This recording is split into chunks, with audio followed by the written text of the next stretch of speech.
Jake Miller was conducting a routine patrol through the charred remains of Millridge Forest when movement caught his eye, a flash of dirty fur vanishing behind a fallen oak.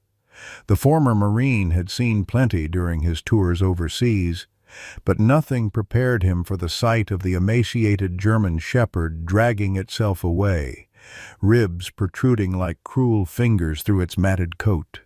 3 days later, after coaxing the terrified animal to safety with patience and military rations, veterinarian Dr. Sarah Whitman began shaving away the dog's filthy fur while Jake held its trembling body still on the examination table. What they found beneath the matted coat made Jake's blood run cold, a systematic pattern of surgical scars, deliberately altered military identification tattoos, and evidence of cruelty, so methodical it could only have been inflicted by human hands with a purpose. Leave a like and share your thoughts in the comments, along with the city you're watching from now. Let's continue with the story. Millridge was one of those small Virginia towns that most people only passed through on their way to somewhere else. Nestled at the edge of the Blue Ridge Mountains, its main street consisted of a handful of family-owned businesses, a diner with the best apple pie in 3 counties, and enough churches to save the souls of a town 3 times its size. The nearby military base, Fort Carson, had once been the economic backbone of the community before budget cuts reduced it to a shadow of its former self. After 15 years in the Marines, including 2 tours in Afghanistan, Jake Miller had returned to his hometown seeking the peace he'd lost overseas. At 42, his face was weathered beyond his years, deep lines etched around eyes that had seen too much. He'd found solace in the solitude of the Forest Ranger Service, preferring the company of trees to people most days. The irony wasn't lost on him that he now avoided dogs, the very animals he'd once worked alongside in the military, his PTSD having twisted even that relationship into something painful. Sarah Whitman had come to Millridge 5 years earlier, taking over the veterinary practice when old Dr. Hendricks retired. At 38, she carried herself with quiet confidence, her practiced hands gentle with even the most difficult animals. Few in town knew about her previous career in the military veterinary corps or why she'd left it. She'd established a small animal rescue operation behind her clinic, often taking in strays at her own expense. Michael Reynolds didn't belong in Millridge. Everything from his city clothes to his direct manner of speaking marked him as an outsider.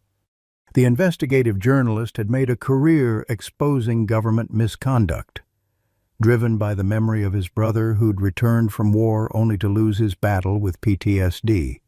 When he'd heard whispers about missing military dogs and unethical training programs, he'd followed the trail to this unassuming town.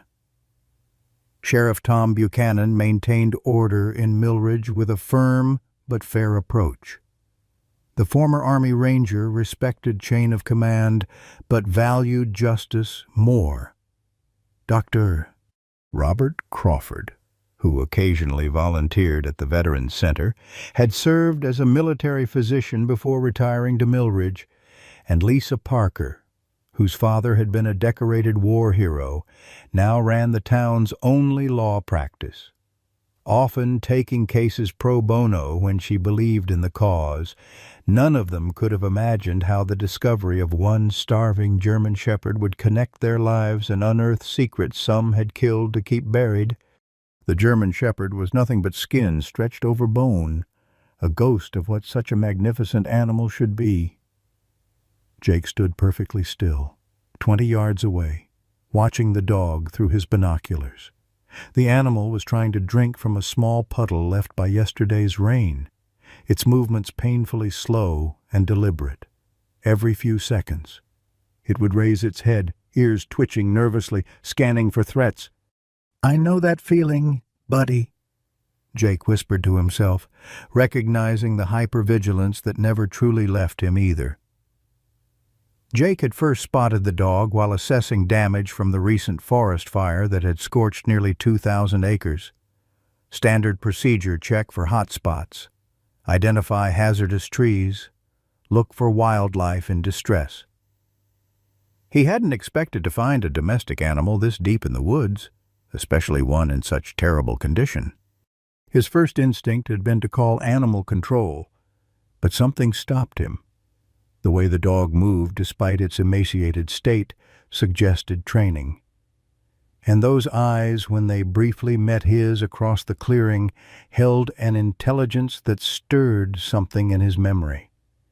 Jake's hand instinctively moved to his leg, feeling the scar beneath his jeans where a military working dog had once saved his life by attacking an insurgent.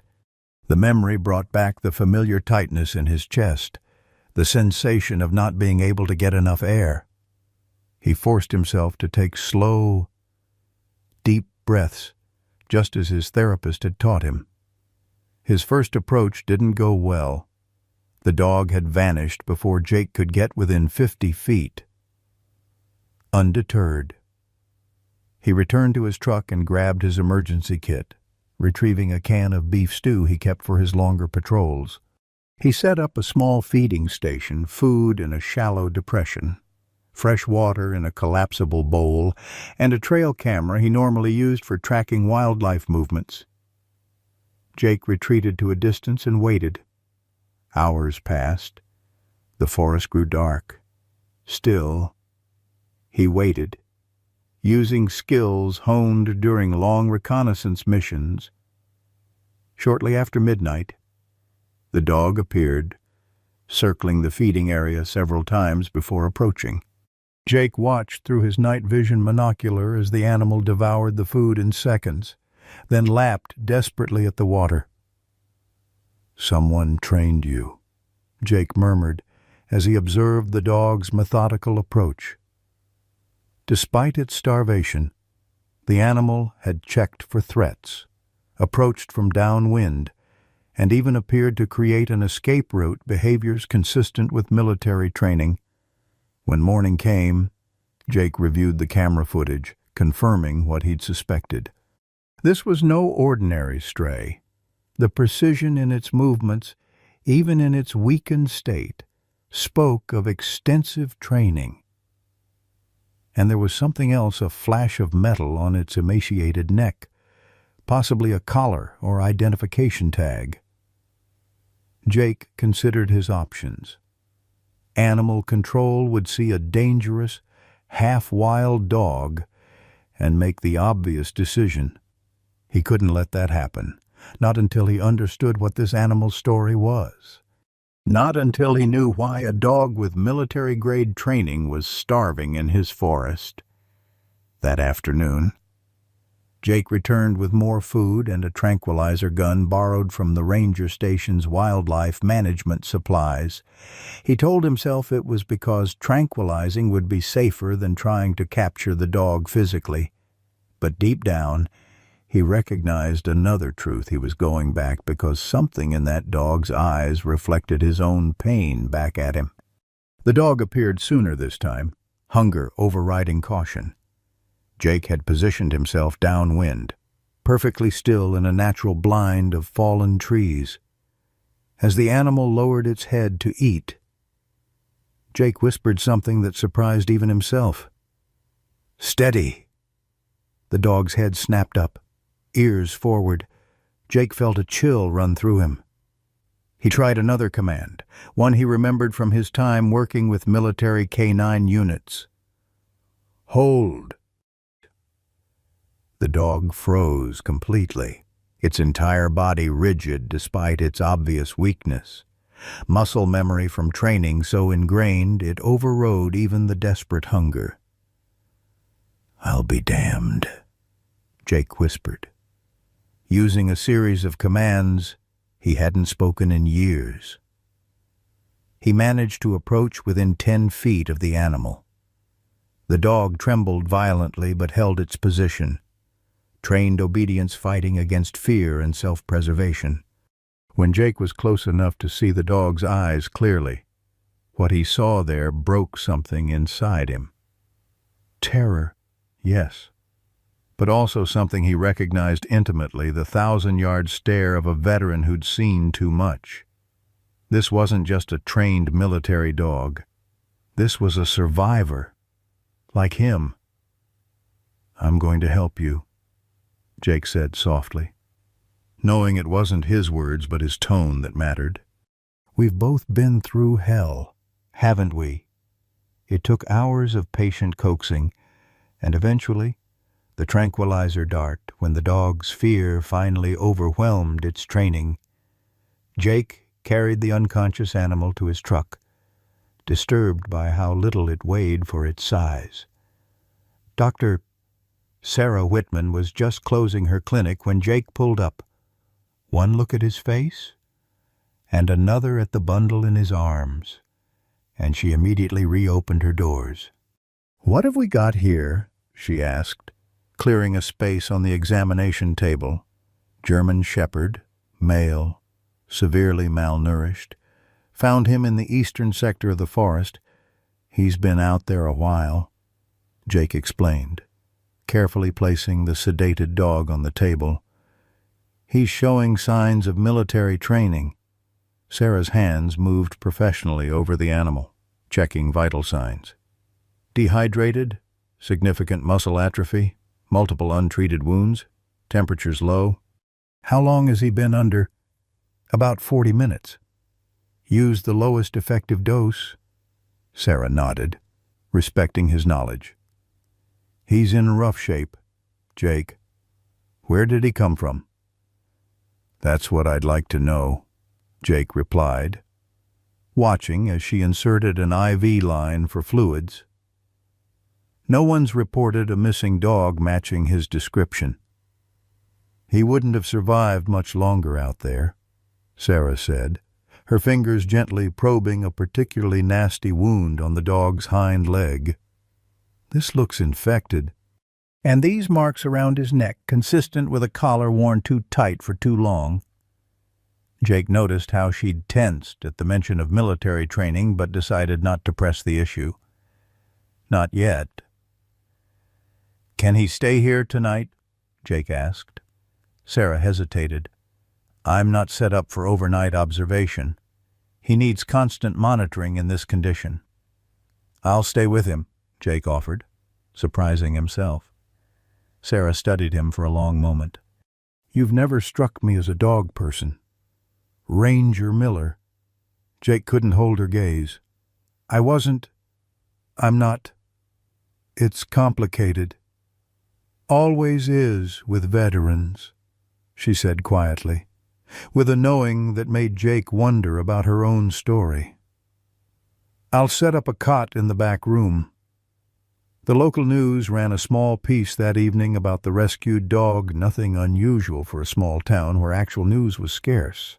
Jake watched the brief segment on the clinic's small television, uncomfortably aware of the sedated animal breathing raggedly nearby. "What happened to you?" he whispered when Sarah stepped out to take a call. "Who did this to you?" As if in response, the dog's eyes fluttered open, unfocused from sedation but unmistakably alert. For a moment, man and dog locked gazes, each recognizing in the other a kindred brokenness. "You're safe now," Jake said, not entirely sure if he believed it himself. When Sarah returned, she found Jake sitting on the floor beside the dog's crate, his hand resting lightly on the bars, as close as he could get to the animal without touching it. Neither of them spoke about what this represented, a man who avoided dogs making an exception for one that had suffered as he had. "He needs a name," Sarah said finally. "For the paperwork." Jake thought for a moment, remembering the way the dog had stood his ground despite his fear, the dignity still evident in his starved frame. "Atlas," he said. "His name is Atlas." The following morning, with Atlas stabilized but still sedated, Sarah began the painstaking process of shaving away the matted fur to better assess his injuries. Jake stood nearby, handing her tools as needed, his face growing increasingly grim as each patch of shaved skin revealed new evidence of mistreatment. "My God," Sarah whispered, her practiced hands hesitating as she exposed a series of precise, parallel scars along the dog's rib cage. "These aren't accidental. Someone did this deliberately." Jake leaned closer, his military experience providing unwelcome insight. "Those are too uniform to be from fights or accidents. They're surgical." Sarah nodded grimly. "And recent within the last few months? I'd guess. Some are still healing." She continued working, methodically removing the filthy fur. As she shaved the inner thigh area, she suddenly stopped, her breath catching. "Jake, look at this." Beneath the matted fur was a tattoo, a series of numbers and letters, partially obliterated by what appeared to be deliberate scarring. Someone had tried to remove or alter the identification, but portions remained visible. "That's a military working dog identification," Jake said, the sight triggering memories he'd long suppressed. "I worked with K9 units occasionally during my second tour. All military dogs have these tattoos in their ear or on their inner thigh." Sarah's eyes met his, a silent question passing between them. Someone wanted to hide where this dog came from. "Can you make out any of the numbers?" Jake asked, moving closer. "K9C?" Sarah squinted. "Then it's obscured, but ends with 37. The rest has been deliberately altered." Jake pulled out his phone and took several close-up photos. "I know someone who might be able to help identify him." As Sarah continued her examination, she discovered more disturbing evidence. "Jake, look at these marks on his neck and back. They're consistent with electrical burns. And these puncture marks along his spine, they look like injection sites." Jake's jaw tightened. This wasn't just abuse. This was systematic, methodical. Sarah's hands trembled slightly as she cleaned a particularly deep wound. "In my experience, this level of calculated injury isn't random cruelty. Someone was using this dog for something." "Testing on him, you mean?" Jake said flatly. Sarah didn't answer immediately, her focus on checking Atlas's vital signs. "His blood work shows unusual markers. I've sent samples to a specialized lab, but results will take a few days." The clinic's front door chimed, interrupting their conversation. Sarah stepped out, returning moments later with a man Jake didn't recognize, mid-40s. City clothes, an air of purpose about him. "Jake, this is Michael Reynolds. He's a journalist interested in the dog you found." Jake immediately tensed, protective instincts flaring. "How'd you hear about him so quickly?" Michael offered his hand, which Jake reluctantly shook.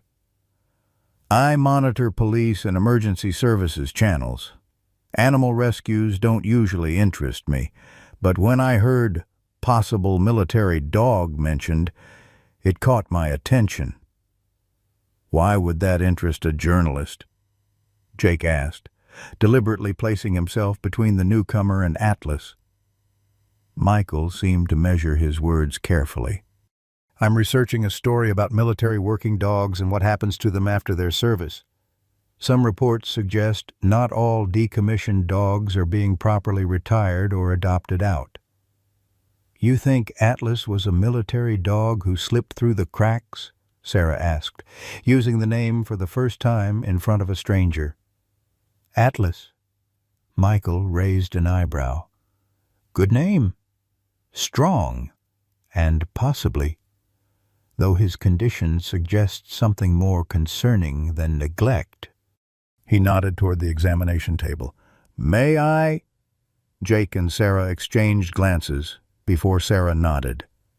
Michael approached slowly, examining the tattoo and scars with the practiced eye of someone who had seen similar things before.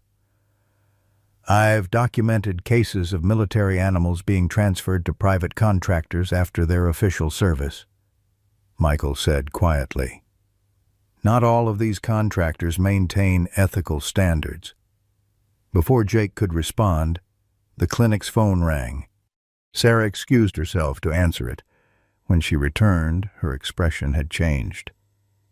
"That was strange," she said.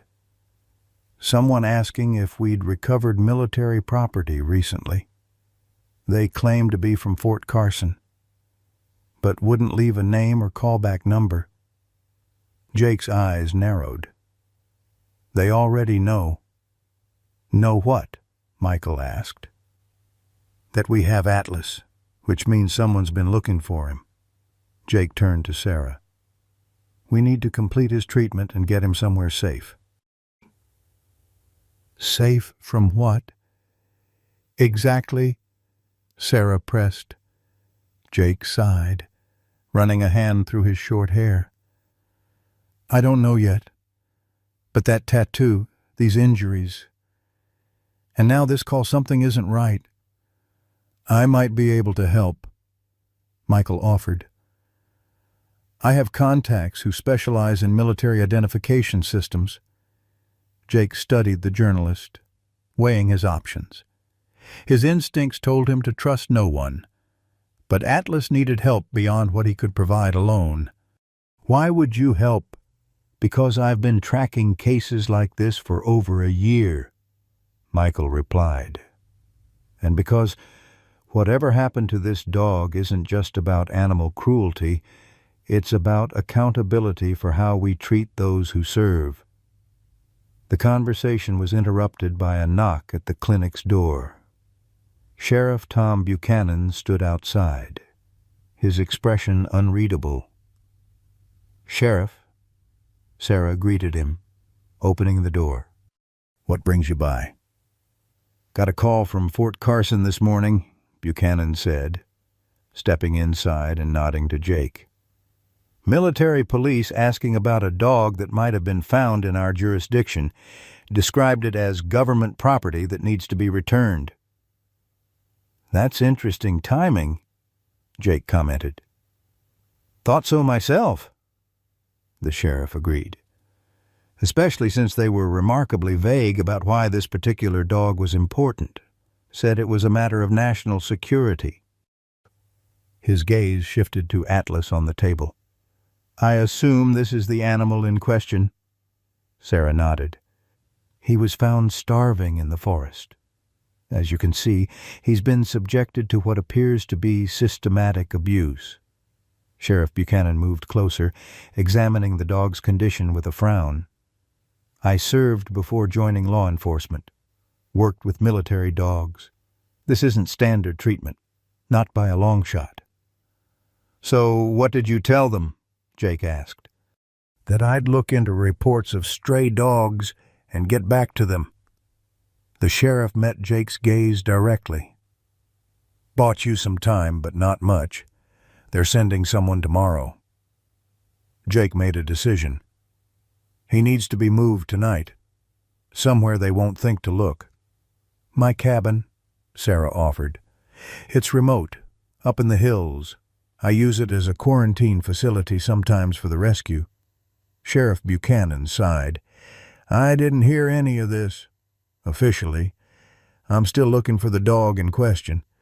He turned to leave, then paused. "Jake, Sarah, be careful. Something doesn't add up here." After the sheriff left, Jake turned to Michael. "If you're serious about helping, we could use those contacts of yours to identify where Atlas came from." Michael nodded. "I'll make some calls. In the meantime, I'd suggest being careful about who knows where he is." That evening, after the clinic closed, Jake helped Sarah load a heavily sedated Atlas into her truck. They drove in silence for nearly an hour, following increasingly narrow roads up into the mountains, finally arriving at a small, well-maintained cabin surrounded by dense forest. "Not many people know about this place," Sarah explained as they carried Atlas inside. "I inherited it from my grandfather." Jake looked around approvingly at the defensible position, single-access road, good visibility, natural cover. His military training automatically assessed escape routes and potential danger zones, while Sarah set up medical equipment. Jake received a text from Michael. "Found something. The Tattoo series matches K-9 Corps deployed to Afghanistan 2017 to 2019. Need to meet tomorrow." Jake showed the message to Sarah, who was checking Atlas's vitals. "There's something else you should see," she said quietly, gesturing Jake closer. She had shaved more of Atlas's fur, revealing what looked like a small scar at the base of his neck. "This isn't a normal injury. It's too precise, too clean." "What are you thinking?" Jake asked. "During my time in the Veterinary Corps, I saw similar marks on dogs used in specialized research programs. It typically indicates a subdermal implant." "You mean like a tracking device?" Jake felt a chill run through him. "Possibly. Or medical monitoring equipment. Either way, it suggests Atlas wasn't just a standard military working dog. He was part of something more specialized." Jake processed this information, his protective instincts intensifying. "If it is a tracker, they could find him here." "I don't have the equipment to remove it safely," Sarah admitted. "He's too weak to risk surgery right now anyway." Jake made a decision. "I'll stay here tonight. Keep watch." Sarah studied him, noting the military alertness that had settled over him like a familiar cloak. "You're really committed to protecting him, aren't you?" "I've seen what happens when we abandon those who serve," Jake said simply, "human or canine." And in the quiet of the cabin, with Atlas resting more comfortably under Sarah's care, Jake found himself opening up about his own military experience working alongside K-9 units, the dog that had saved his life, and his subsequent PTSD that had made even being around dogs painful. "Atlas reminds me of what loyalty looks like," he concluded, watching the sleeping animal. "Whatever they did to him, he still maintains his dignity." Sarah shared her own story in turn, how she'd left the Military Veterinary Corps after questioning ethical practices in animal training programs. There were rumors about enhanced performance testing on military dogs. Most of us dismissed them as exaggerations. "But now you're not so sure," Jake surmised. Sarah gently stroked Atlas's head. "Looking at these scars, these marks, someone was using this dog as a test subject, and they went to great lengths to hide their work." By morning, they had made a pact to protect Atlas, to discover where he came from, and to expose whoever was responsible for his condition. Neither could have imagined the forces they were about to confront, or how the quiet German Shepherd would transform their lives. The first rays of dawn filtered through the cabin windows, casting long shadows across the worn wooden floor. Jake hadn't slept much, his military instincts keeping him vigilant through the night. He'd positioned himself near the front window, alternating between watching the approach road and checking on Atlas. The German Shepherd had stirred several times during the night, whimpering in his sleep, his paws twitching as if running from unseen threats. Each time, Jake had spoken softly to him, not daring to touch the traumatized animal, but offering the comfort of his presence. By morning, he noticed Atlas watching him with slightly less fear in his amber eyes. Sarah emerged from the small bedroom, hair tousled from sleep, but her movements already brisk and professional. "How is he?" "Restless night," Jake replied, stretching his stiff muscles. "But he kept his food down, and the trembling has subsided a bit." Sarah knelt beside Atlas, checking his vitals with practiced efficiency.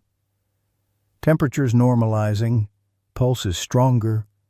She gently examined the infected wounds on his hind legs. "These look better, too. But he'll need antibiotics for at least 2 more weeks." Jake nodded, watching how carefully she handled the dog. How Atlas seemed to sense her good intentions despite his fear. "You're good with him." "Animals know when you're trying to help," she said simply. "Even when they're afraid." Jake's phone buzzed with a text from Michael. "Meeting confirmed. Noon. Old fire tower. Come alone." Showing Sarah the message, Jake frowned. "I don't like leaving you two here." "We'll be fine," Sarah assured him. "This place doesn't appear on any recent maps, and I've got the medical supplies to keep Atlas stable." She glanced at the rifle mounted above the fireplace. "And I know how to use that if necessary." Jake raised an eyebrow, seeing yet another layer to the veterinarian. 4 years competitive shooting in college," she explained with a small smile. "Some habits you don't forget." Jake found himself smiling back, the first genuine smile in days. "I'll be back before dark. Lock the door behind me." The fire tower stood on one of the highest ridges in the county, a steel sentinel that had watched over the forest for decades. Now largely automated, it was manned only during the highest fire danger months. Today, it stood empty except for Michael Reynolds, who waited on the observation platform, scanning the surroundings with binoculars. "Checking for tails?" Jake asked as he climbed the last few steps. Michael didn't seem startled, lowering the binoculars calmly. "Occupational hazard. When you spend enough time exposing secrets, you develop certain precautions." "What did you find?" Jake kept his tone neutral, still unsure how much to trust the journalist. Michael pulled out a tablet, bringing up a document with military headers. "My contact at the Pentagon owed me a favor. Atlas, or as he was officially designated, K9C7437, was part of an elite unit of detection dogs deployed to Afghanistan in 2017. Detection, not attack or patrol. Specifically trained to detect biological and chemical threats." Michael clarified. "These dogs undergo specialized training beyond standard military working dogs. They're literally capable of detecting substances in parts per trillion." Jake processed this information. "That explains the specialized training behaviors I noticed." "Here's where it gets interesting," Michael continued, swiping to another document. "Atlas was reported killed in action in late 2019, according to official records. He died detecting an explosive device. His handler, Staff Sergeant David Morris, received a posthumous commendation for Atlas's service." "But obviously Atlas isn't dead." Jake stated the obvious. "No, he's not. And that raises serious questions about what happened after his supposed death." Michael's expression darkened. "There have been rumors about military dogs being transferred to private contractors for continued research after their official service ends. Most of these contractors work on legitimate security applications, but some operate in ethical gray areas." "Pussy, you think Atlas was transferred to one of these contractors?" Michael nodded grimly.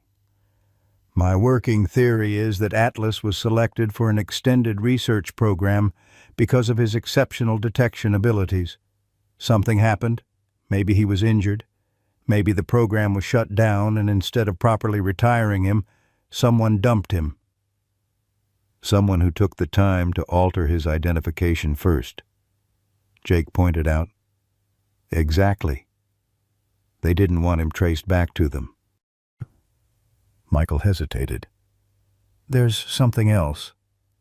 My contact mentioned a private contractor called Sentinel Security Solutions that received several military detection dogs for continued training assessment around the time Atlas supposedly died.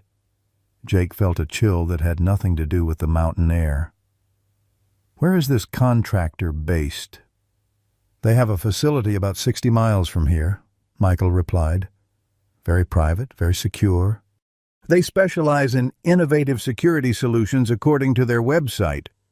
That's conveniently vague, Jake muttered. Most of these contractors are. Michael agreed. They operate under multiple security clearances and limited oversight. Perfect environment for pushing ethical boundaries. Jake's phone buzzed a text from Sarah. Blood work back? Unusual compounds detected. Lab needs specialized equipment for further analysis. He showed the message to Michael, whose expression grew even more serious. That confirms my suspicions. Atlas wasn't just trained, he was experimented on. And someone is very interested in getting him back. Michael handed Jake a small device. This is a signal jammer. If there is any kind of tracking device on Atlas, this should block it temporarily. I can't guarantee how effective it will be, but it's better than nothing. Jake pocketed the device. His decision made. I need to get back to the cabin. What's your next move? I'm going to dig deeper into Sentinel security, see if I can find any connection to experimental programs involving detection dogs. Michael handed Jake a burner phone. Use this to contact me. Your regular phone could be compromised if they're serious about finding Atlas. As Jake drove back toward Sarah's cabin, his mind raced with new information and growing concerns. Atlas wasn't just any military dog, he was a highly specialized asset with unique capabilities. And someone had subjected him to experiments beyond standard military applications, then tried to eliminate all evidence of his existence.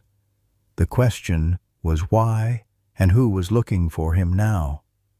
Sarah met him at the door, expression tight with concern. We had a visitor while you were gone. Jake tensed immediately. Who? Sheriff Buchanan. He came to warn us that military officials have arrived in town, specifically a Major William Harris from Fort Carson. They're conducting a recovery operation for Atlas. Did Buchanan tell them where we are? Sarah shook her head. No, but he's walking a fine line. He can't openly obstruct a military operation. Inside, Jake found Atlas sitting alert in his makeshift bed, watching the door with nervous attention. The dog looked marginally better after 24 hours of care, the IV fluids and antibiotics already making a difference. But he was still severely underweight. His once powerful frame wasted from starvation and abuse. "Hey, buddy," Jake said softly, keeping his distance but making sure Atlas could see him. To his surprise, the dog's tail moved slightly, not quite a wag, but an acknowledgement. "He's been more responsive today," Sarah explained. "I think he's starting to understand we're not going to hurt him." Jake shared what he'd learned from Michael while Sarah listened intently, her expression growing increasingly troubled. "A detection dog," she repeated thoughtfully. "That actually explains some of his behaviors. I noticed he was systematically sniffing the medication vials yesterday, almost categorizing them." "And the blood work," Jake prompted. Sarah pulled out a folder. The lab found traces of synthetic compounds they couldn't immediately identify. They need more specialized equipment for a complete analysis. She hesitated. There was something else, evidence of consistent exposure to various biological and chemical agents at levels that would be considered dangerous for humans. They were testing his detection limits, Jake realized aloud, seeing how little of a substance he could detect. At the expense of his health, Sarah added grimly. Some of these compounds are known to cause long-term organ damage. Whoever did this didn't care about his welfare. Jake activated the signal jammer Michael had given him, placing it near Atlas. If they were tracking him, this should buy us some time. Throughout the afternoon, Jake and Sarah worked together to continue Atlas's treatment. Jake found himself gradually moving closer to the dog, speaking in the calm, consistent tone he remembered from K9 handlers. Atlas remained wary but seemed to respond to the structured approach, his military training providing a familiar framework. "Try offering him food from your hand," Sarah suggested during the evening feeding. Jake hesitated, memories of his PTSD episodes involving dogs flashing through his mind. Taking a deep breath, he placed a small amount of the special recovery food Sarah had prepared in his palm and slowly extended it toward Atlas. The dog stared at his hand for a long moment, nostrils flaring slightly as he scented the food and, Jake assessed whether he posed a threat. Then, with deliberate caution, Atlas stretched his neck forward and delicately took the food, his teeth never touching Jake's skin. Something shifted in that moment, a fragile trust forming between two wounded veterans. "Progress?" Sarah said softly, watching the interaction with a smile. The moment was interrupted by Jake's burner phone ringing. Michael's voice came through tense and urgent. "I found something.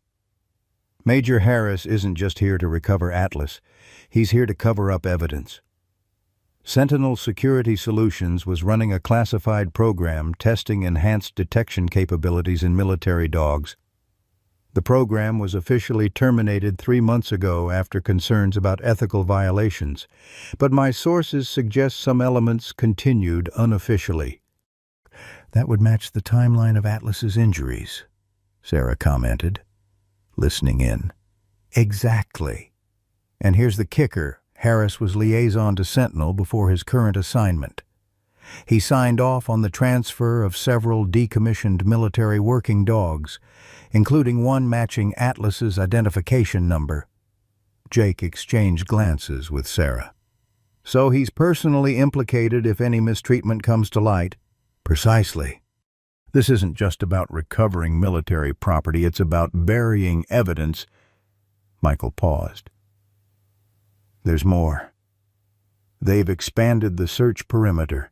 They know Atlas is still in the area.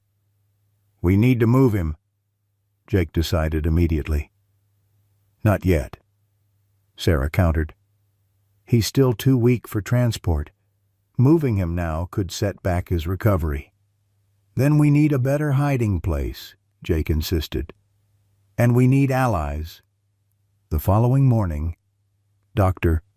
Robert Crawford arrived at the cabin, medical bag in hand. The retired military doctor had served with Jake's father years ago, creating a bond of trust that transcended official channels. "Sarah called me," he explained when Jake opened the door. "Said you had a patient who needed specialized assessment." Jake led him to Atlas, who watched the newcomer with tense alertness. Crawford knelt slowly, allowing the dog to scent him before making any movements. After a careful examination, he sat back on his heels, expression grim.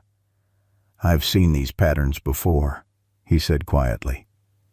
"During my last deployment, there was a classified program developing enhanced detection capabilities for covert operations. The methods were controversial." "You were involved?" Jake asked. keeping his tone neutral. Crawford shook his head. I treated some of the handlers who worked with these dogs. They spoke about the training pushing the animals to detect substances at increasingly minute levels, exposing them to hazardous materials to calibrate their sensitivity. He sighed heavily. I filed concerns through proper channels, was reassigned a month later. Can you identify what they might have been testing on him? Sarah asked. Crawford examined the lab reports. Based on these markers, I'd say they were focusing on detection of biological agent specialized pathogens, toxins, military applications, but potentially also useful for civilian security or medical detection. Medical detection. Sarah's interest was piqued. Some of these dogs can be trained to detect certain cancers, infections, even changes in blood chemistry. Crawford explained. Their olfactory capabilities far exceed our best technological detection methods. Jake made the connection. So, Atlas wasn't just a military asset, he was a potential game changer for medical diagnostics. Exactly, Crawford confirmed, which would make him extremely valuable to certain private interests. Military precision combined with medical application. But they pushed too far, Sarah concluded, gently stroking Atlas's head. Used methods that endangered his health. And now they want to make sure no one finds out, Jake added grimly. Crawford's examination provided another crucial piece of information, confirmation of a subdermal implant at the base of Atlas's neck, likely a tracking device. I could remove it, Crawford offered, but not here. I'd need proper equipment, sterile conditions. Can we disable it without removing it? Jake asked. The jammer helps, but it's temporary, Crawford admitted, and using it constantly will eventually drain its battery. Jake made a decision. We need to go on the offensive. Collecting evidence isn't enough. We need to make it public before they can contain the situation. Over the next week, their small team expanded. Michael brought in his editor, who agreed to prepare a major expose on the mistreatment of military working dogs. Lisa Parker, the local attorney, offered legal assistance in establishing Atlas's status as an abused animal rather than government property. Sheriff Buchanan walked an increasingly difficult line, officially cooperating with the military search while covertly feeding information to Jake about their movements. He reported that Major Harris had established a temporary command center in town and had brought in specialized search teams. Through it all, Atlas's health gradually improved. The infected wounds began healing, and with proper nutrition, his body slowly started rebuilding lost muscle. More significant was his psychological progress, particularly with Jake. The breakthrough came one night when Jake, exhausted from constant vigilance, fell into a fitful sleep on the cabin's couch. He woke gasping from a nightmare, the familiar terror of his PTSD episode gripping him.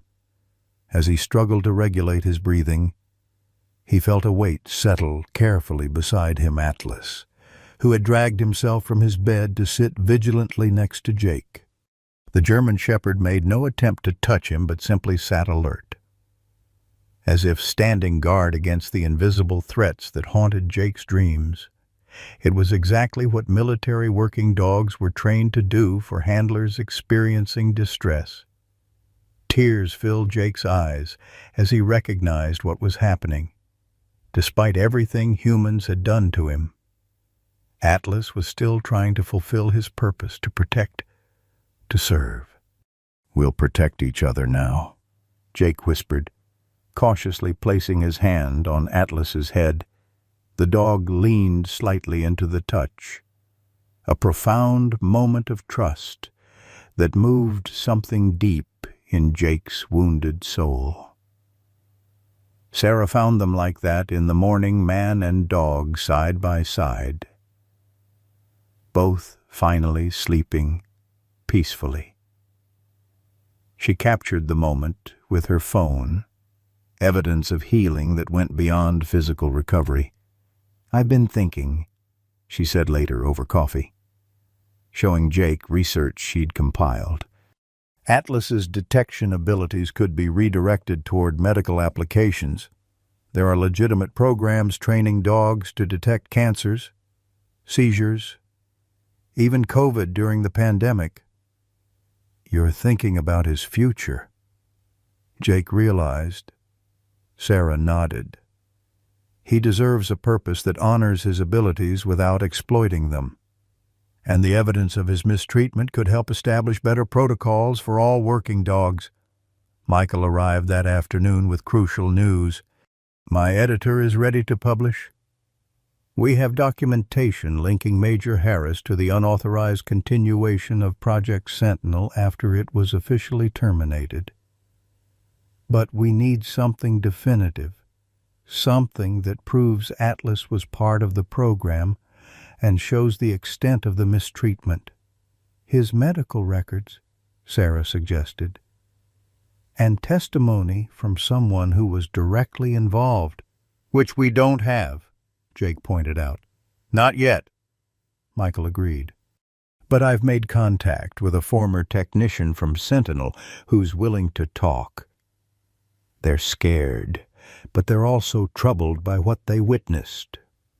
Dr. Crawford returned with specialized testing equipment, allowing him to analyze the compounds in Atlas's bloodstream more thoroughly. The results confirmed their worst suspicions. Atlas had been exposed to increasingly hazardous substances to enhance his detection capabilities, with little regard for the long-term effects on his health. "This crosses every ethical line in animal research," Crawford stated firmly. "No legitimate military or medical program would approve these methods." With each passing day, Atlas grew stronger, and the net around them tightened. Military vehicles were spotted on roads increasingly close to the cabin. Sheriff Buchanan warned that they were systematically searching remote properties in the area. "They're using Atlas's last known trajectory from his tracking implant," he explained during a clandestine meeting. "They've narrowed it down to this general region. It's only a matter of time." Jake knew they needed to move soon. The evidence was mounting, their case strengthening. But they needed just a little more time to ensure Atlas was strong enough for what came next and to complete the documentation that would protect him. One evening, as sunset painted the mountains in hues of gold and amber, Jake sat on the cabin's porch with Atlas beside him. The dog's posture was more confident now, his gaze clearer, though the physical scars would always remain. "We both came back from war changed," Jake said quietly, not caring if anyone heard him talking to a dog. "We both carry scars no one else can see, but we're still here." Atlas turned to look at him, those intelligent eyes holding Jake's gaze with an understanding that transcended words. The German shepherd carefully moved closer, leaning his body slightly against Jake's leg the first time he had initiated contact.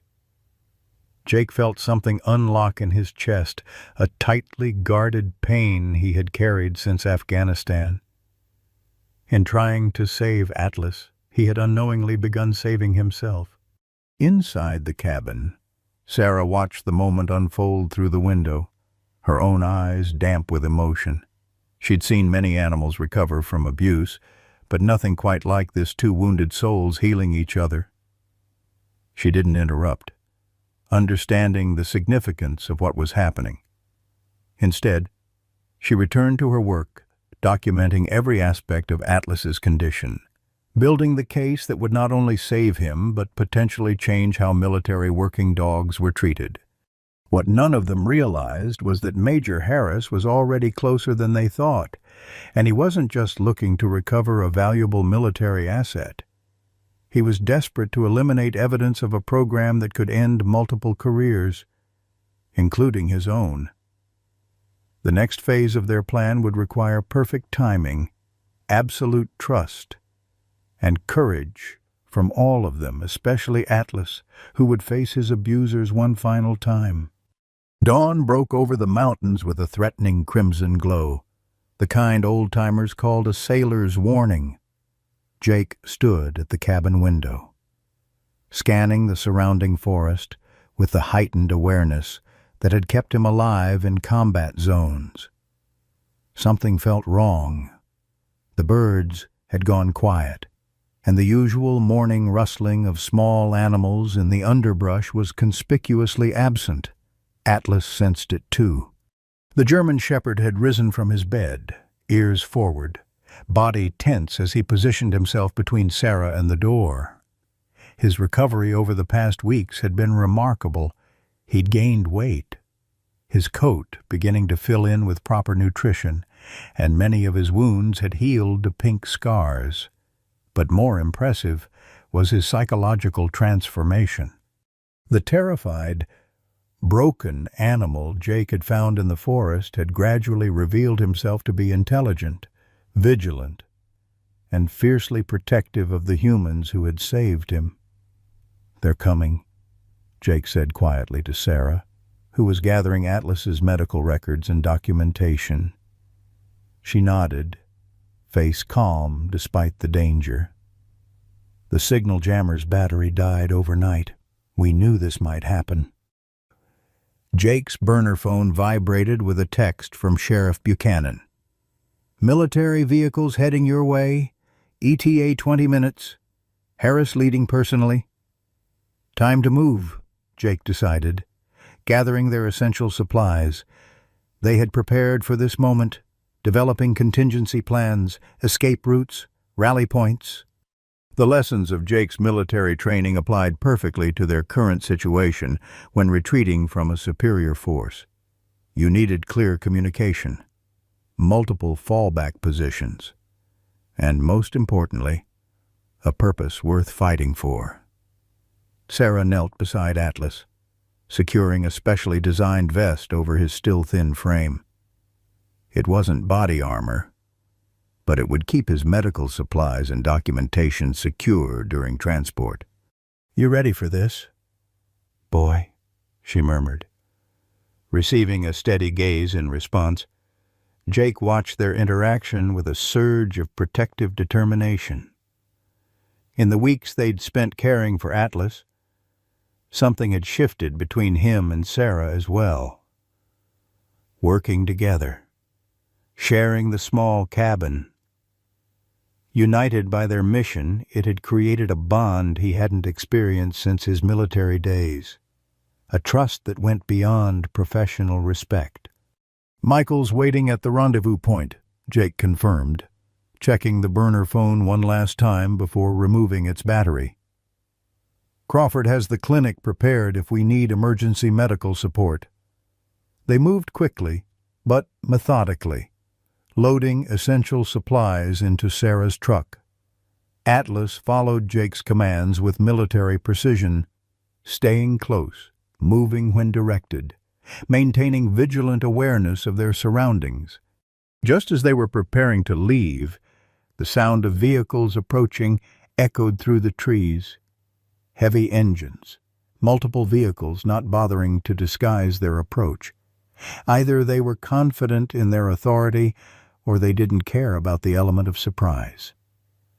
"They're earlier than Buchanan estimated," Jake muttered, quickening his pace. "We need to go now." They were too late. As Sarah's truck rounded the first bend in the narrow access road, they encountered a military-style Humvee blocking their path. Behind it, two more vehicles were disgorging uniformed personnel who moved with practiced efficiency to create a perimeter. A tall, broad-shouldered man in an immaculate uniform stepped forward, his bearing unmistakably that of a senior officer. Major William Harris had a face carved from granite, all hard angles and cold authority. His eyes, when they focused on their truck, held no hint of compromise. "That's far enough," he called out, gesturing for Sarah to stop the vehicle. Behind him, 6 men with military posture spread out, hands near their sidearms. Jake assessed their options with combat-honed speed. No side routes. Attempting to ram through would put Sarah and Atlas at risk. Fighting would only confirm them as hostile actors against the military. "What's our play?" Sarah asked quietly, hands steady on the wheel. "We talk," Jake decided. "Buy time for Michael to realize we're compromised." They exited the vehicle slowly, deliberately. Jake positioned himself slightly in front of Sarah, military training asserting itself automatically, inside the truck.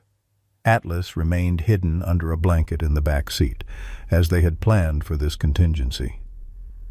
"Major Harris," Jake acknowledged, keeping his tone respectful but not submissive. "What brings the military to a private residence without a warrant?" Harris's expression didn't change. "We're not here for a civilian criminal matter, Mr. Miller. We're here to recover military property that was illegally removed from a secure facility. If you mean the abused dog we rescued, he's not property." Sarah interjected, her voice firm despite the intimidating situation. "He's a living being who was subjected to cruel and illegal experimentation." Harris's gaze hardened. "Dr. Whitman, I understand civilian sensibilities, but this is a matter of national security. The canine asset you're harboring was part of a classified military program. His training and capabilities are considered sensitive information." "His capabilities were nearly destroyed by whoever subjected him to this," Jake countered, pulling out his phone and displaying photos of Atlas's condition when they found him. "Is this how the military treats its assets after their service?" Something flickered across Harris's face. Discomfort, perhaps, or annoyance at being challenged. The animal was reported as deceased during a training accident. If someone mishandled him afterward, that's a separate issue we'll investigate internally. "Like you investigated the complaints about Project Sentinel," Jake pushed, watching Harris's reaction closely. The Major's expression tightened, confirming Jake's suspicion. "I don't know what you think you know about classified programs, Miller, but spreading misinformation about military operations is a serious offense." Sarah stepped forward, professional calm masking her anger. "We have detailed medical documentation of systematic abuse, including exposure to hazardous substances that violate every standard of ethical animal treatment. This wasn't training, it was torture." Harris gestured to his men, who began moving toward the truck. "The dog will be examined by military veterinarians. If there's evidence of mistreatment, appropriate action will be taken." "By the same people who allowed it to happen," Jake challenged. The standoff was interrupted by the arrival of another vehicle, Sheriff Buchanan's patrol car, lights flashing. The sheriff stepped out, face grim as he assessed the situation. "Major Harris?" He nodded curtly. "I wasn't informed about a military operation in my jurisdiction this morning." Harris barely concealed his irritation. "This is a federal matter. Sheriff? On county land, accessing a private residence without a warrant," Buchanan replied evenly. "That makes it my concern." The sheriff's arrival bought them precious minutes as he engaged Harris in a jurisdictional debate. Jake used the distraction to murmur to Sarah, "When I create an opening, get Atlas to the rendezvous point. Michael needs that documentation." Before she could respond, one of Harris's men called out from the truck, "Sir, the dog isn't here." Harris's attention snapped back to Jake and Sarah. "Where is the animal?" The question was answered by a sudden commotion at the perimeter as Michael Reynolds emerged from the forest, camera in hand, recording the entire confrontation. Behind him came Lisa Parker, the local attorney, carrying a leather briefcase and an expression of determined outrage. "Major Harris," Lisa called out, striding forward with professional confidence, "I'm representing Dr. Whitman and Mr. Miller in this matter. I have here an emergency injunction from Judge Holloway preventing the removal of the animal known as Atlas, pending an investigation into allegations of abuse." Harris's face darkened. "That animal is military property, not subject to civilian court orders." "The law disagrees," Lisa countered, unfazed. "Once military equipment is discarded or abandoned, it loses its protected status. Atlas was found starving in a civilian area, with his military identification deliberately altered. That constitutes abandonment." Michael continued filming, capturing every word of the exchange. "Major, would you care to comment on your role in transferring military working dogs to Sentinel Security Solutions after the program was officially terminated for ethical concerns?" Harris's composure cracked slightly. "Turn that camera off immediately. You're recording a military security operation without authorization." "I'm documenting potential criminal activity," Michael corrected. "Animal cruelty is a felony in this state, and conspiracy to cover up such crimes is also prosecutable." The confrontation was reaching a dangerous tipping point when a new voice cut through the tension. Dr. Crawford, emerging from the forest path that led behind the cabin. "Major Harris," the older doctor called out, his voice carrying the weight of his military background, "I've completed my examination of the animal in question, and I'm prepared to testify under oath about the systematic abuse he suffered." Jake realized Crawford must have arrived earlier and hidden Atlas when they detected the approaching vehicles, a contingency they had discussed but not finalized. Harris's expression shifted from anger to calculation as he reassessed the situation. What had begun as a simple recovery operation had become far more complicated. Civilians with legal representation, a local sheriff asserting jurisdiction, media presence, and a respected military doctor prepared to testify. "Where is the dog now?" Harris demanded.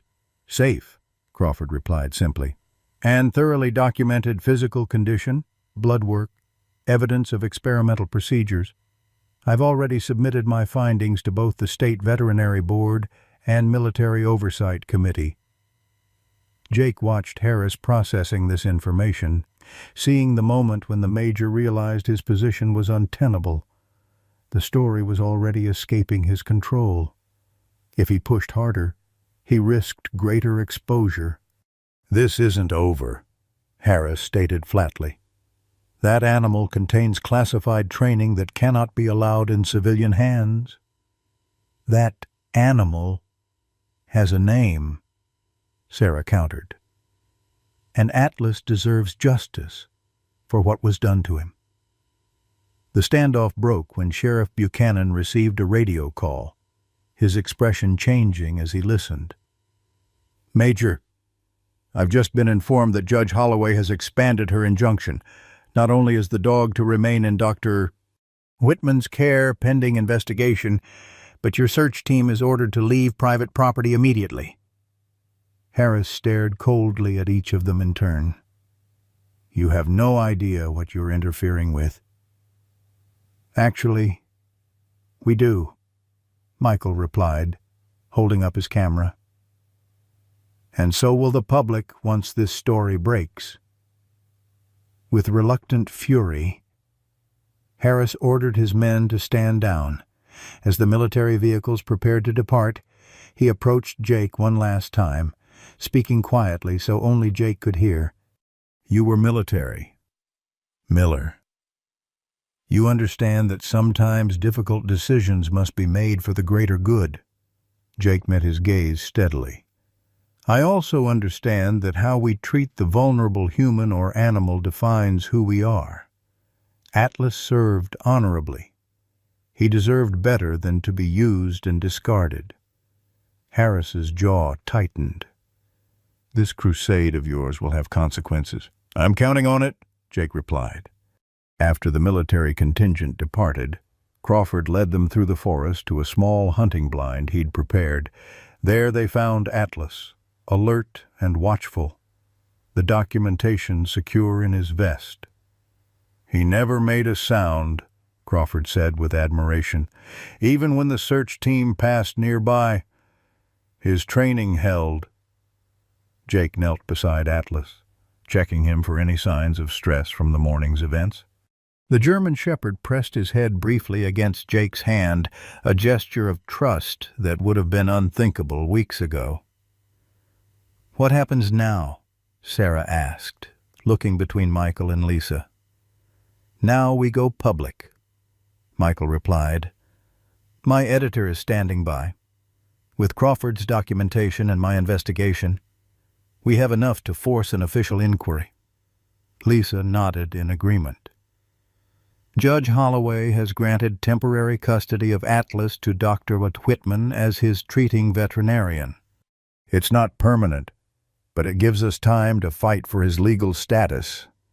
Jake looked down at Atlas, who sat vigilantly at his side, still alert for potential threats. "He's not out of danger yet. Harris won't give up easily." "None of us is," Sarah acknowledged, placing her hand on Jake's shoulder. "But we're not facing this alone." As they made their way carefully back to the cabin to regroup, Jake realized how much had changed in the weeks since he'd found Atlas in the forest. What had begun as a simple rescue had evolved into something far greater, challenging military secrecy, exposing institutional abuse, and forging unexpected bonds between unlikely allies. And at the center of it all was Atlas, a dog, who, despite everything humans had done to him, still demonstrated the loyalty and courage that had made him a military hero in the first place. The confrontation with Harris was just the beginning. The real battle for Atlas's future and for accountability from those who had abused him was only just beginning. The morning after their confrontation with Major Harris, Jake awoke to the sound of vehicles approaching the cabin. His hand instinctively moved toward the rifle propped beside his makeshift bed, but he relaxed slightly when he recognized Sheriff Buchanan's voice calling from outside. Atlas was already alert, his ears forward but his posture less fearful than before he was learning to distinguish between threats and allies. "Jake, Sarah, you need to see this," Buchanan said grimly when they opened the door. He handed Jake a copy of the local newspaper. The headline made Jake's stomach tighten. "Military working dog stolen by activists, national security at risk." The article quoted military sources claiming that a dangerous, improperly trained military dog had been stolen by animal rights extremists who were interfering with critical national security operations. It painted Jake and Sarah as misguided civilians who didn't understand the complexities of military animal programs. "They're getting ahead of the story," Michael observed, reading over Jake's shoulder. "Typical containment strategy: discredit the whistleblowers before they can speak." Sarah's face flushed with anger. "They're calling Atlas dangerous and improperly trained, after what they did to him." "It gets worse," Buchanan said. "There's a warrant for your arrest. Jake, theft of government property and obstruction of a military operation." The news hit like a physical blow. Jake had anticipated pushback, but not this swift and aggressive a response. "They're trying to separate me from Atlas, and from the rest of us," Sarah added, her hand finding Jake's arm in a gesture of solidarity. "Divide and conquer. Michael was already on his phone, speaking rapidly to his editor. "We need to accelerate our timeline. Run what we have now. Follow up with Crawford's documentation."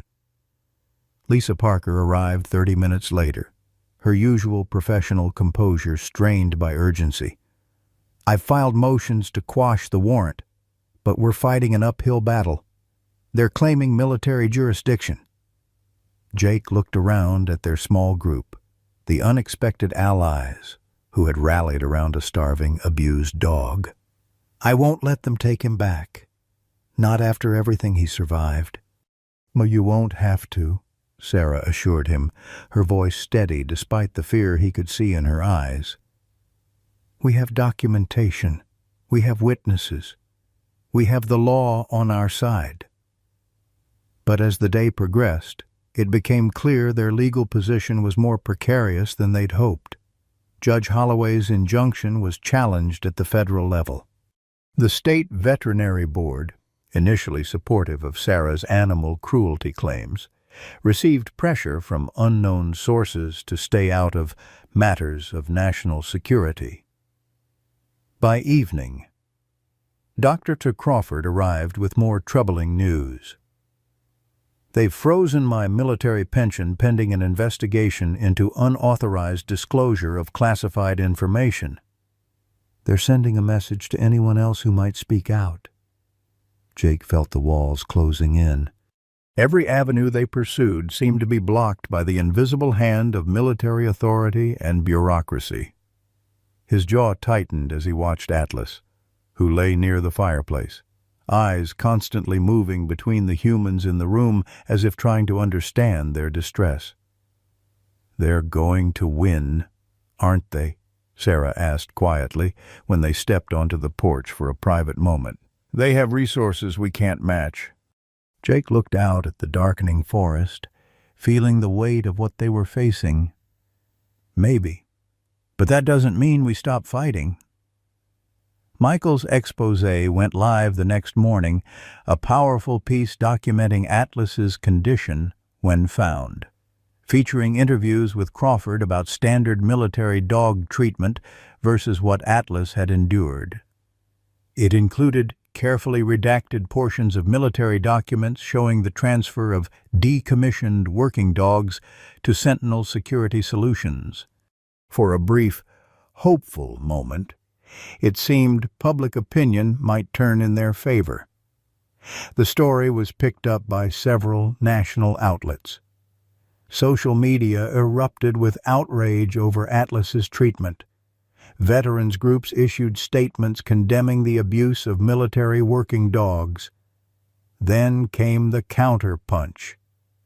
Major Harris held a press conference. His uniform immaculate, his manner grave and authoritative. He spoke about the crucial role of military working dogs in national security, emphasizing the specialized training and handling they required. Without directly addressing the allegations about Atlas, he warned about the dangers of highly trained military assets in civilian hands. "These animals are not pets," he stated firmly. "They are trained for specific military applications, and improper handling poses risks to both the animals and the public." The press conference ended with a bombshell, the announcement that Atlas had been exposed to specialized training involving detection of hazardous materials. His current handlers, Harris implied, were putting themselves and others at risk through their ignorance. "We are simply trying to ensure the safety of all concerned," he concluded, his expression a perfect mask of military concern. The effect was immediate and devastating. Public opinion began to shift. Local residents who had initially supported Jake and Sarah started to question whether they were out of their depth. Media coverage took on a more skeptical tone, suggesting that perhaps military authorities had legitimate concerns about Atlas's placement. Sheriff Buchanan arrived that evening with a formal notice. Atlas was to be surrendered to military authorities within 48 hours for specialized veterinary assessment and public safety evaluation. They're using fear now, Jake observed bitterly, making people believe Atlas is somehow dangerous. It's working, Buchanan admitted reluctantly. I've gotten calls from concerned citizens. The mayor's office is pressuring me to enforce the order. Sarah held Atlas's medical charts in shaking hands. But we have proof of what they did to him. The blood work, the examination findings, it's all documented. Documentation they're now calling classified, Crawford reminded them. They're reframing the entire narrative. That night, as their options dwindled, Jake sat alone with Atlas on the cabin porch. The German Shepherd had sensed the tension in the house and stayed closer to Jake than usual, occasionally pressing his lean body against Jake's leg in a gesture that seemed almost like comfort. I promised I'd protect you, Jake whispered, his hand gently resting on Atlas's head. I don't know if I can keep that promise now. Sarah found them there an hour later, Jake's face set in lines of grim determination, Atlas vigilant at his side. You're thinking of running, she said. It wasn't a question. Jake didn't deny it. They've blocked every legal avenue. In 48 hours, they'll take him back to the people who did this to him. His hand traced one of the surgical scars still visible on Atlas's flank. I can't let that happen. Sarah sat beside him, close enough that their shoulders touched. Running won't solve anything. They'll just hunt you both down, and then you'll face even more serious charges. What's the alternative? Surrender him. Watch them destroy the evidence of what they did. Sarah was quiet for a long moment. There might be another way, but it's risky. For all of us. Inside, the small team gathered around Sarah's laptop as she outlined a desperate plan. Michael would accelerate the release of all their evidence, including the full unredacted documents. Lisa would file emergency motions in multiple jurisdictions, creating legal confusion that might buy them time. Crawford would reach out to his military contacts, seeking allies within the system who might object to the abuse of working dogs. And Atlas? Jake asked. The German Shepherd alerted his feet. Sarah's expression was both determined and fearful. That's the riskiest part. Riskiest? We need to prove, publicly and undeniably, what they did to him, and we need to do it in a way they can't control or dismiss. As they refined their desperate plan, none of them could ignore the reality they faced. They were ordinary citizens challenging a powerful military establishment. The odds were overwhelmingly against them. Even if they succeeded in exposing the truth about Atlas's treatment, there would be consequences, possibly severe ones, for each of them. Yet looking at Atlas, still recovering, still bearing the physical and psychological scars of his abuse, but fighting to trust again, none of them could bring themselves to surrender him to the people who had broken him. Whatever came next, they would face it together. The night before the military's deadline to surrender Atlas, Jake couldn't sleep. He sat on the cabin's porch, watching the outline of the mountains against the star-filled sky, turning over every possibility in his mind. Their plan was risky, possibly reckless, but it was all they had left. Atlas lay at his feet, no longer the terrified, starving creature he had found in the forest, but still bearing the visible scars of his ordeal. The German Shepherd's eyes occasionally drifted closed, only to snap open at the slightest sound from the surrounding woods.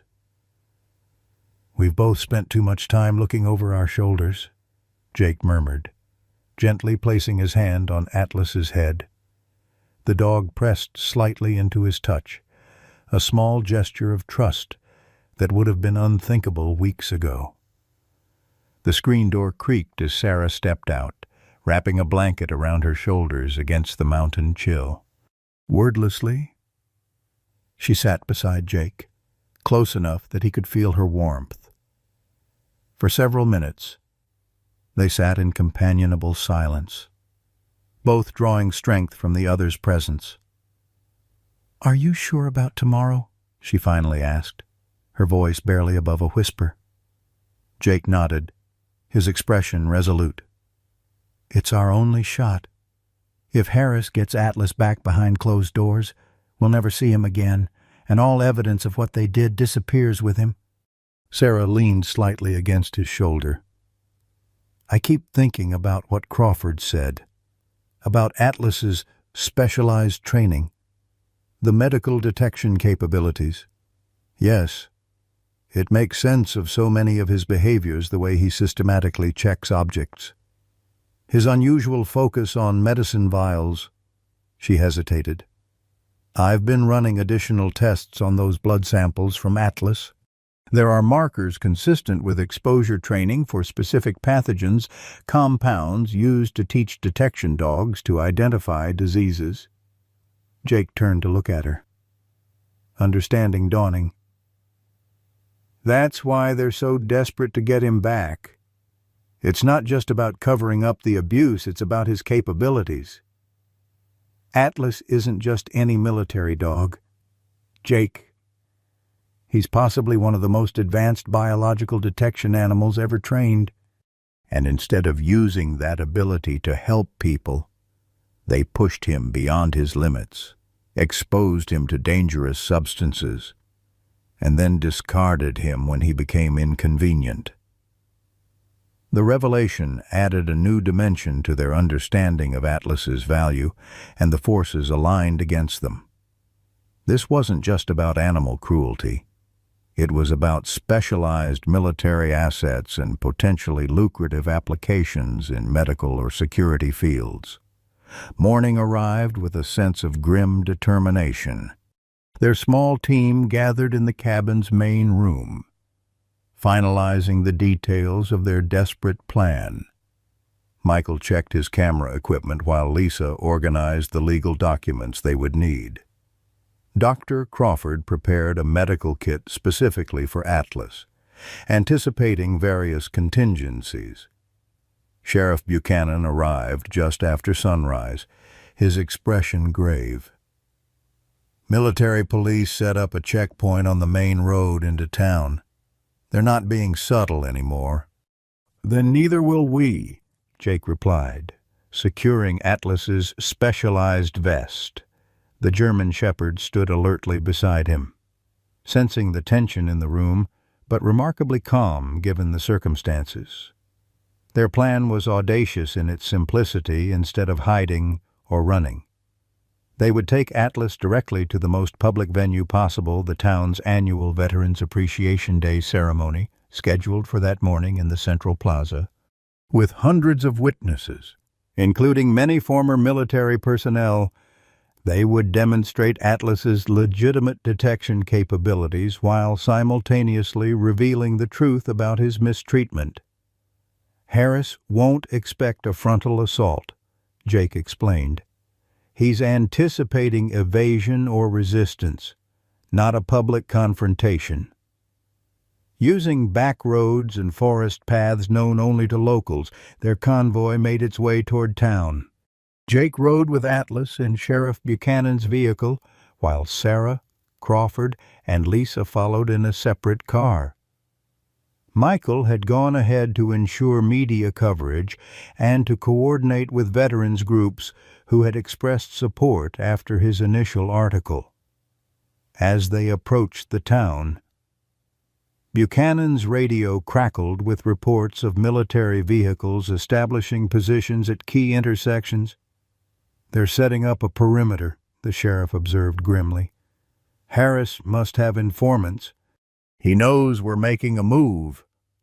Jake checked his phone. A text from Michael confirmed his suspicions. "Harris at ceremony with full detail. Media present. Veterans groups mobilized." The stakes had just risen dramatically. Major Harris's presence meant he anticipated their move, but it also presented an opportunity, a direct confrontation in front of witnesses and cameras. "Proceed as planned," Jake decided after conferring with the others. "If Harris wants a showdown, he'll get one." The Veterans Appreciation Day ceremony was already underway when they arrived at the edge of the town square. From their vantage point, they could see the gathered crowd, local residents, veterans in uniform or wearing caps and insignia from their service years, and a small media presence.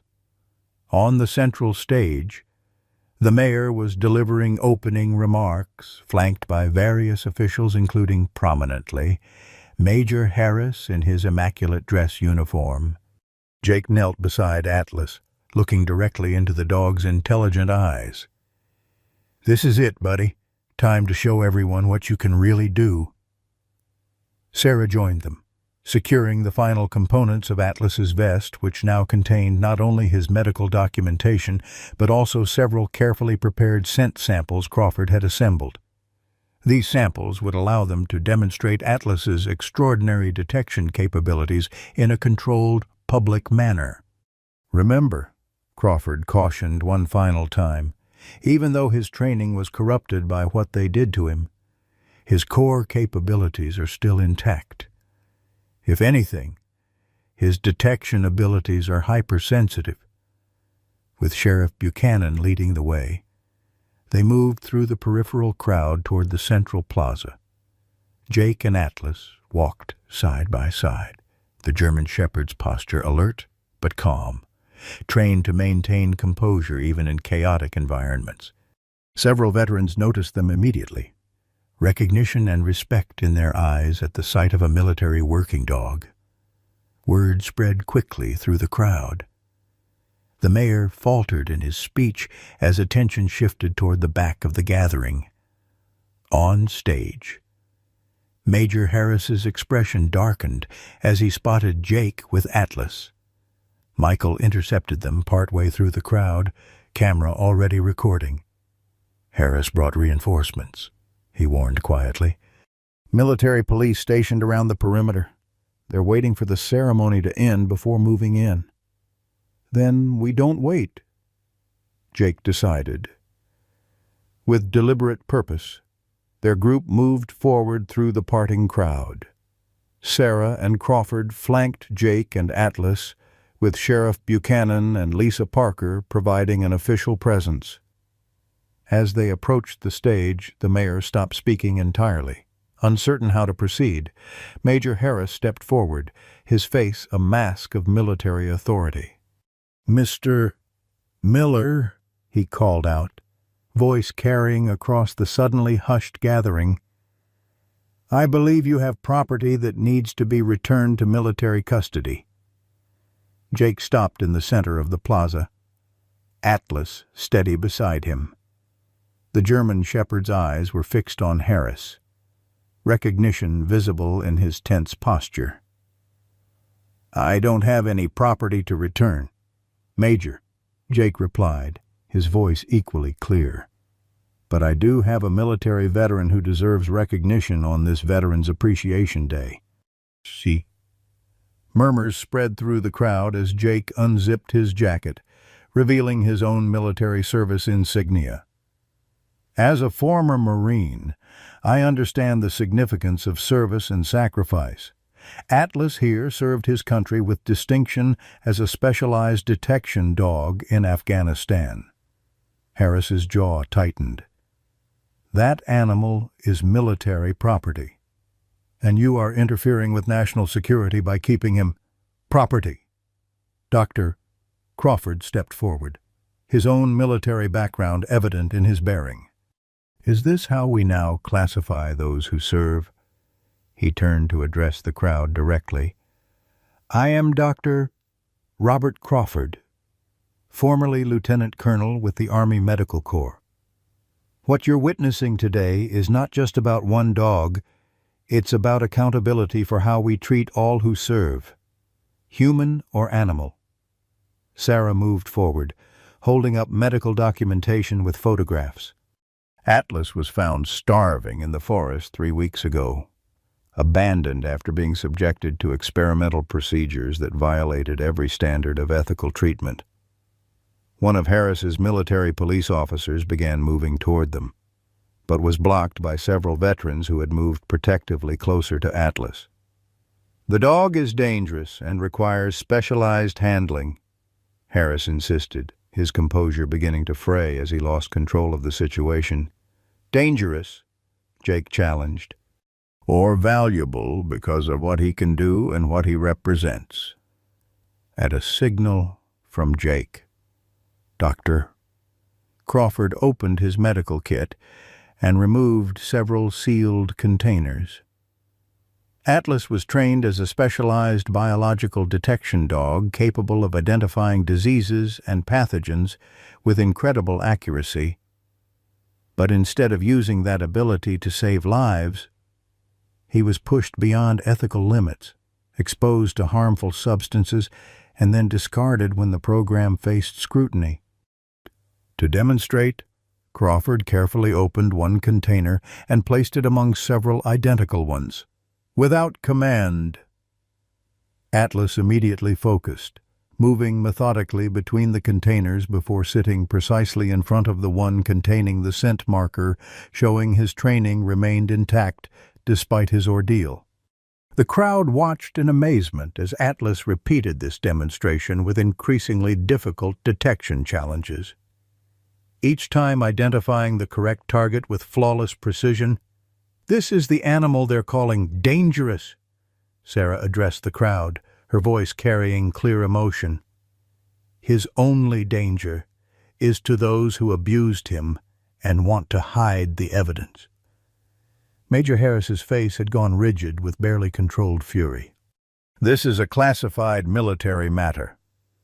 "No, Major," a new voice interrupted. An older man in a wheelchair had moved to the front of the crowd, wearing a general's stars on his veteran's cap. "This is a matter of honor and accountability." The crowd parted respectfully for General Maxwell Davis, a highly decorated veteran and former commander of the military working dog program. His presence changed the dynamic instantly, his rank and reputation carrying weight even Harris couldn't dismiss. "I received some disturbing documentation yesterday," General Davis continued, his authoritative voice carrying across the plaza. "Evidence of unauthorized continuation of a program that was terminated precisely because it crossed ethical lines." He wheeled himself closer to Atlas, who watched him with alert interest, but no fear. "I helped build the military working dog program on principles of respect and proper care for these extraordinary animals. What was done to this dog betrays everything we stand for." Harris's carefully constructed narrative was unraveling in real time, in front of witnesses, cameras, and his own military superiors. His desperation was visible as he made one final attempt to assert control. "General, with all due respect, you don't have current authorization." "I have the authorization of 30 years of honorable service, Major," Davis cut him off sharply. "And as of this morning, I have the authorization of the Joint Chiefs, who have ordered a full investigation into Project Sentinel and your involvement in it." The revelation sent shockwaves through the gathering. Whatever defense Harris had prepared collapsed in that moment. As he realized he had been outflanked at the highest levels, Atlas, seemingly sensing the shift in power, moved slightly closer to Jake, his posture relaxing incrementally. For the first time since his rescue, the German shepherd stood in the presence of his former handlers without trembling. In that powerful moment, surrounded by veterans who understood service and sacrifice, the truth about Atlas's ordeal and extraordinary abilities was finally revealed in a way that could not be hidden, classified, or denied. 6 months after the confrontation in the town square, Jake Miller sat on the porch of his newly purchased farmhouse, watching Atlas patrol the fence line of the property. The German Shepherd moved with purpose, his once emaciated frame now filled out with healthy muscle, his coat gleaming in the afternoon sunlight. Though scars still marked his body, permanent reminders of what he had endured, they no longer defined him. The investigation into Project Sentinel had sent shockwaves through the military establishment. Major Harris and several others faced court-martial proceedings for their roles in the unauthorized continuation of the program. Sentinel Security Solutions had lost its government contracts, its executives facing both criminal charges and civil lawsuits. Most importantly for Jake, the truth about Atlas's treatment had been officially acknowledged, creating momentum for long overdue reforms in how military working dogs were handled after their service. "Penny for your thoughts," Sarah called as she emerged from the house carrying 2 mugs of coffee. In the months since Atlas's rescue, their relationship had deepened from professional respect to something much more personal. She now split her time between her veterinary practice in town and the specialized rehabilitation center they had established on Jake's property. "Just thinking about how far we've come," Jake replied, accepting the mug gratefully. "Hard to believe it's the same dog." Sarah settled beside him, her shoulder comfortably pressed against his. "Not the same man either," she observed with a gentle smile. She wasn't wrong. The Jake Miller, who had found a starving dog in the forest, had been a solitary figure, haunted by his past, avoiding connections that might reopen old wounds. The man sitting on the porch today had found purpose again, and with it, healing. The sound of approaching tires drew their attention. Michael Reynolds' SUV appeared on the gravel driveway, followed by Dr. Crawford's sedan. Today marked an important milestone in their ongoing journey, the first official day of operations for the Atlas Project. Their newly established program training rescued military dogs to help veterans with PTSD and other combat-related trauma. "Right on time," Jake noted, whistling for Atlas. The German Shepherd immediately responded, loping back to the house with fluid grace. His days of being afraid of humans were largely behind him, though he still showed occasional wariness around strangers, particularly those in uniform. Michael exited his vehicle with a broad smile, camera equipment slung over his shoulder. His exposé on Atlas had earned him a prestigious journalism award and launched a successful series on the ethical treatment of service animals. "The crew will be here in about an hour," he announced. "The network wants the full tour for the feature." Dr. Crawford emerged more slowly, his movements deliberate, but his eyes bright with purpose. The retired military doctor had become a powerful advocate for reform, testifying before congressional committees about the ethical treatment of military working dogs. "Our first participant just arrived at the hotel in town," he reported. "Marine Sergeant, 2 tours in Afghanistan, severe PTSD. His therapist thinks he's an ideal candidate for the program." Jake nodded, feeling a familiar mix of anticipation and responsibility. Each veteran who came to the Atlas Project carried unique wounds, both visible and invisible. The program they had developed paired these veterans with rehabilitated military dogs, creating healing partnerships that benefited both species. Atlas, sensing the significance of the gathering, positioned himself alertly at Jake's side. Though no longer an active military asset, the German Shepherd had found a new mission, helping Jake work with traumatized veterans and serving as the inspiration for their growing program. "Sheriff Buchanan called this morning," Sarah mentioned as they headed toward the training area they had constructed behind the house. "The county board unanimously approved our expansion plans. We can break ground on the new kennel facilities next month." The validation from the community meant more than just practical support. It represented how completely the narrative had changed from fear of a dangerous military dog to pride in a pioneering program that was drawing national attention. Lisa Parker arrived last, legal briefcase in hand, her professional demeanor softened by a genuine smile. "Just got word from the DoD," she announced without preamble. "The new military working dog retirement protocols have been officially adopted. No more classifying them as equipment. They're now categorized as canine veterans with guaranteed medical care and adoption rights." The news brought a moment of quiet satisfaction to the group. This policy change had been one of their primary goals, ensuring that what happened to Atlas would never happen to another military dog. The official recognition of these animals as veterans rather than equipment represented a fundamental shift in how their service was valued. As they prepared for the arrival of their first program participant, Jake took a moment alone with Atlas. Kneeling beside the German Shepherd, he gently ran his hand along the dog's flank, feeling the raised scars beneath his coat, permanent reminders of suffering, yet also of resilience. "You're going to help a lot of people, buddy," Jake said softly. "Someone who's hurting the way we both were."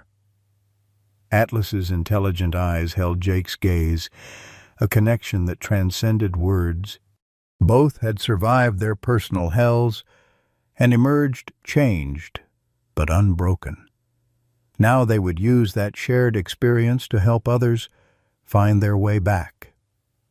The first session went better than any of them had dared hope. The Marine sergeant, initially tense, hypervigilant, reluctant to engage, slowly responded to Atlas's calm presence. The German Shepherd seemed to instinctively understand the man's state, maintaining a respectful distance at first, then gradually moving closer as trust began to build. By session's end, Atlas had positioned himself beside the veteran's chair, their breathing synchronizing in a wordless communion of shared experience. The sergeant's hand eventually came to rest on Atlas's head, the gesture tentative at first, then more confident. "He knows," the Marine said quietly, his first words in nearly an hour. "Somehow, he knows what it's like." Jake exchanged glances with Sarah, both recognizing the significance of the moment. "Yes," Jake confirmed. "He does." That evening, after everyone had gone and the farmhouse settled into peaceful quiet, Jake and Sarah sat together on the porch swing, Atlas resting at their feet. The German Shepherd occasionally sighed contentedly, his vigilance finally relaxed enough to allow true rest. "Do you think he understands what he's doing for these veterans?" Sarah asked, her head resting against Jake's shoulder. Jake considered the question, watching Atlas's steady breathing. "I think he understands purpose," he replied finally, "and connection. After everything humans did to him, he still chooses to help them heal. That's something beyond training." Sarah's hand found Jake's, their fingers intertwining. "He's not the only one helping others heal." Jake nodded, acknowledging the truth in her words. In saving Atlas, he had found a path to saving himself, and now, together, they were extending that healing to others who carried similar wounds. Tomorrow would bring new challenges. The journey of recovery was never linear, never complete. There would be setbacks, difficult days when trauma resurfaced for both the human and canine participants in their program.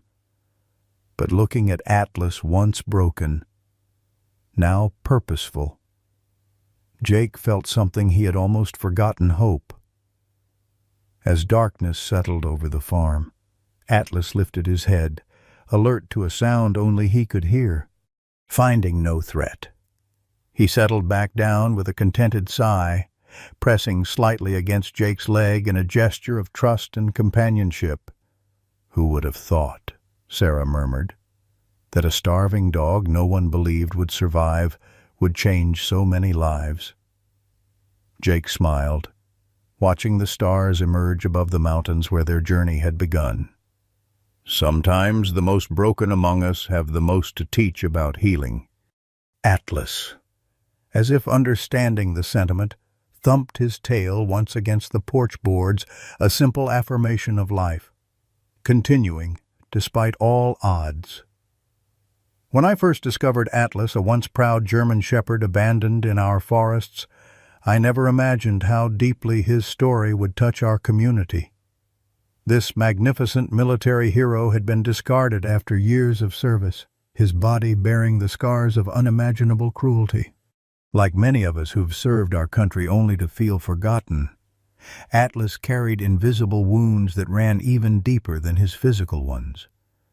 But in his eyes, I saw something familiar, the same determination I'd witnessed in fellow veterans who refused to let trauma define them. Through Atlas's remarkable journey, we're reminded that it's never too late for second chances. At our age, we've all experienced loss, betrayal, or feeling cast aside. Yet Atlas shows us that our scars, while permanent, need not determine our future. Today, this dog who no one thought would survive helps heal the broken spirits of veterans suffering from PTSD.